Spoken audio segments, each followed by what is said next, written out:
chez Intermarché, comme dans beaucoup d'enseignes, on a un programme de fidélité qui est synthétisé par une carte de fidélité physique que les clients donnent à la caisse, et lors de chaque passage caisse, elle est scannée. C'est une carte qui rapporte de l'argent, donc c'est-à-dire en fait il y a des remises promotionnelles qui sont différées, qui sont versées sur la carte, et la carte a de l'argent et les clients payent leurs courses avec cette carte. Alors en fait on a lancé la carte de fidélité en 2007, donc ça remonte déjà à un petit temps, mais on l'a surtout relancé en 2018 avec un programme de mise à jour des données pour pouvoir utiliser vraiment les données des clients.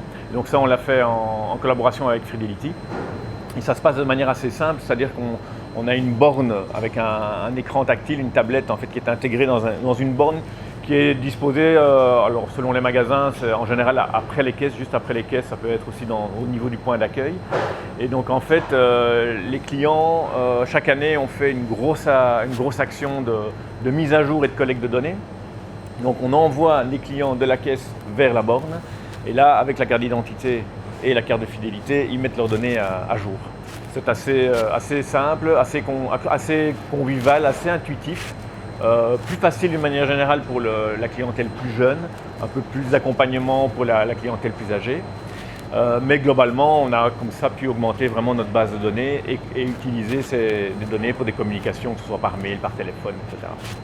Alors une utilisation aussi importante des bornes, c'est justement de valider le consentement des clients pour être en ligne avec la loi sur le RGPD. Et donc en fait, les clients, en validant eux-mêmes leur adresse mail et leur numéro de téléphone, confirment leur accord d'utilisation. Donc ça nous permet aussi d'avoir cette mise à jour et d'être tout à fait en règle avec la réglementation. Alors depuis le relancement de la carte de fidélité en 2018 avec Fidelity, la borne, etc., ça nous a vraiment permis d'augmenter le pourcentage de chiffre d'affaires carté et au niveau du passage caisse. Vraiment significativement, on a gagné plus de 10 points en 2 ans. Ça a vraiment augmenté réellement la fidélité, le panier moyen fidélité qui a augmenté.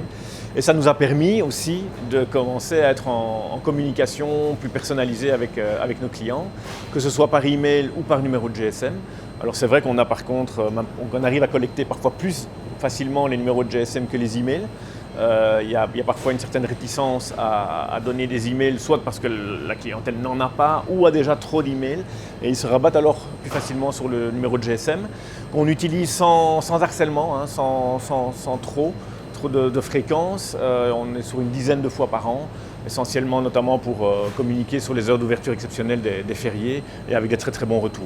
Donc en fait, ça nous a vraiment donné les moyens de développer des actions, de la communication qui drainent du trafic et de la fidélité vers le point de vente.